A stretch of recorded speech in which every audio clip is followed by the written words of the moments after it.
What is the relevance of the Bharatiya civilization in today's modern world?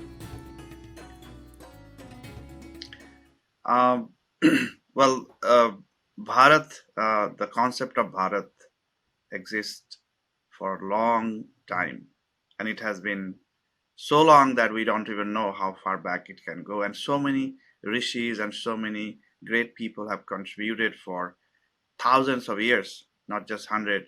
So it's very hard to actually define what is this civilization is all about. However, I will try my best to put it in a context that is easy for us to navigate through this history of this civilization. First of all, this is Bharatiya Shabhata. Bharatiya Shabhata has so many facets, like a diamond. I will pick four major ones that reflects, that glows. Bharat means that gives light, the nation, that people of that gives light, knowledge and light.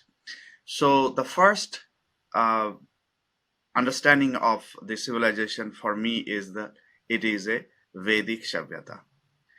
Veda is the foundation of this Shabhyata. Veda, we know that there are four main Vedas and others Vedas. Veda actually means knowledge, right? Knowledge, and Vidya means application of that knowledge, or technology, you can say. So as you know, that search for truth has been the hallmark of this Vedic civilization. How? As you know, Mundaka Upanishad says, Satyameva Jayate Nandatram Satyena Pantha Vitato Devayana. That means truth alone triumphs, not falsehood. And through truth, the divine path is spread out. This is, I not reading the whole sloka from the Mundaka Upanishad, but that's a foundation of this civilization. Searching for truth, Satyam. And thus came the our deity, great deity, Devi Saraswati, into existence. Then I would say next aspect of this civilization is it is a dharmic civilization. And a lot of people have confused us, especially the colonists, equating dharma with religion, which is not at all true. And we are using all this interchangeably for so long that we have forgotten the true meaning of dharma. Dharma literally means that which sustains. So, how can we, in a modern era, how can we define dharma? Dharma is basically for progress, ever renewing, that is Sanatan. And Sanatan also has a meaning, has been corrupted also, that everlasting, people say, but I would say ever renewing. And Dharma is sustainable principles, sustainable acts, duties, for anything. It is basically anything that leads to sustainability.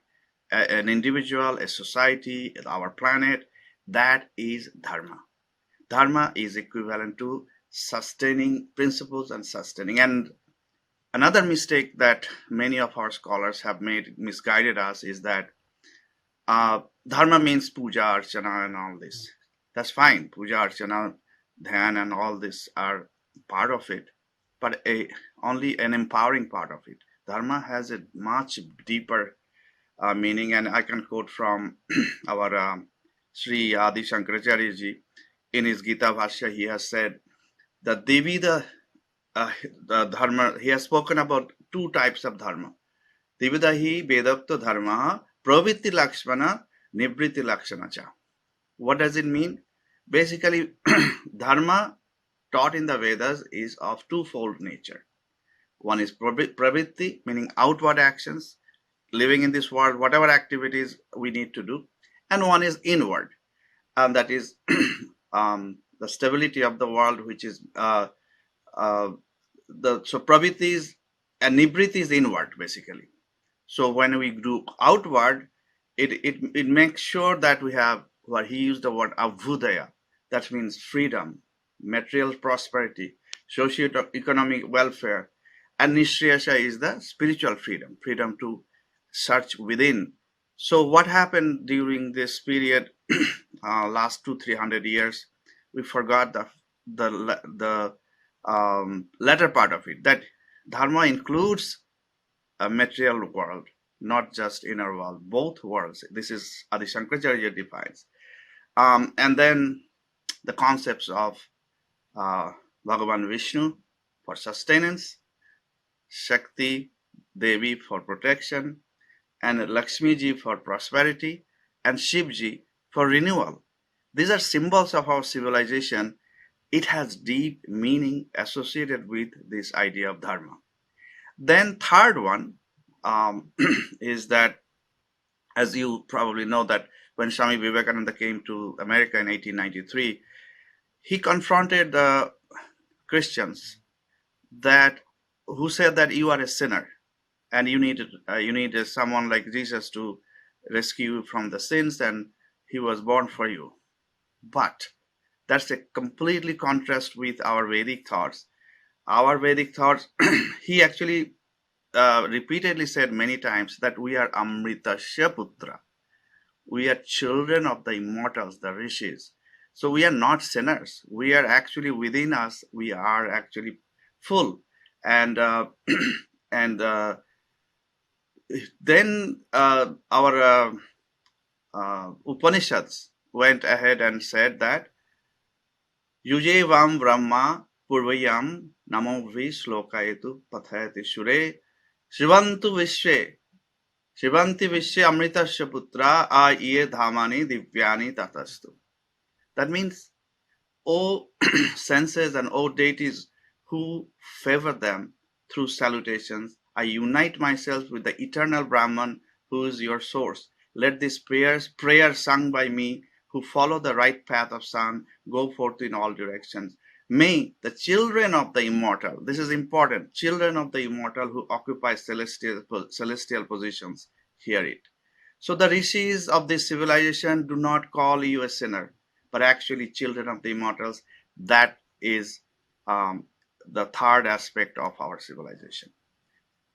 Fourth and last one, I would say that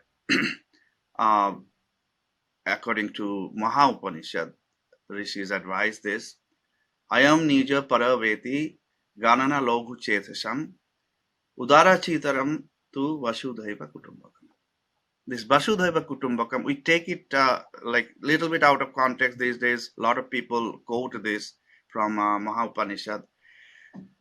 and we want this whole universe to be seen as one family, not just human beings. It's the whole planet, the whole civilization, whole society. And in order for that to happen, we need to we need to feel the inner connectivity, and that's why our rishis came back with this special mantra: Sarvesham Mangalam Bhuvat, Sarve Santu Niramaya, Sarve Bhadrani Pashyantu, Ma Kaschid Dukhabhag Bhavet. This is our prayer actually. We pray that we do not hurt anybody. We see greatness in everything and everybody. This is the true foundation of our civilization. And then, as a corollary to that, what are we supposed to do? They said, Indram Vardhanto Aputra Kiranvanto Visham Apagnato Aryana. So we Kiranvanto Visham Aryam. This is another favorite quotation for many. So Arya is not a race. We want the world to be noble. So all these four aspects I have talked about, the Vedic, the Rishi, the Dharmic, the Yogic, these are all, a different way of looking at our civilization. And it is so unique that if Bharat does not exist, the entire humanity will suffer from this unique universal vision. So that's all I can say in this short time about our civilization. It's a good Oh, thank you. question. I think I like how you broke it down into those four parts. I think that kind of illustrates how it's it's much more beyond a religion. There are religious aspects to it, but it's an all encompassing way of life. So now Yes. I want to follow up on that question and ask, Why is it necessary to study the decline of the civilization, and why do we need to revive it? So as I ended in the last part, that um, we have, in order for the civilization to remain a knowledge society, knowledge system, truth seeking, and also give this message that we are not really sinners, we can do a lot more, we have huge potential, and whatever has happened in the past may have been great within Indian subcontinent. India has given so much to the world that I sometimes claim that every pillar of this major civilization, I'm talking about global civilization today, every single pillar has been founded by people of Indian origin, whether it's in mathematics, whether it's in metallurgy, whether it's in health sciences, Ayurveda, yoga, whether it is grammar, language, Sanskrit, and so much more.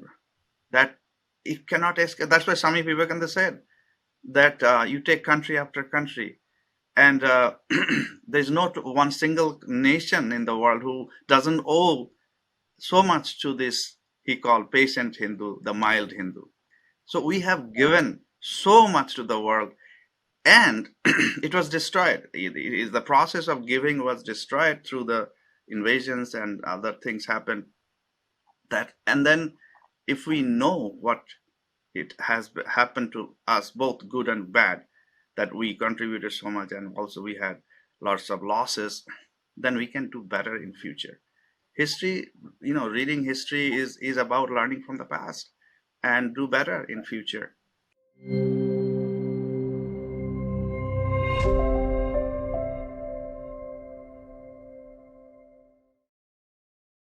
Please remember to subscribe to us and switch on the notifications for this channel.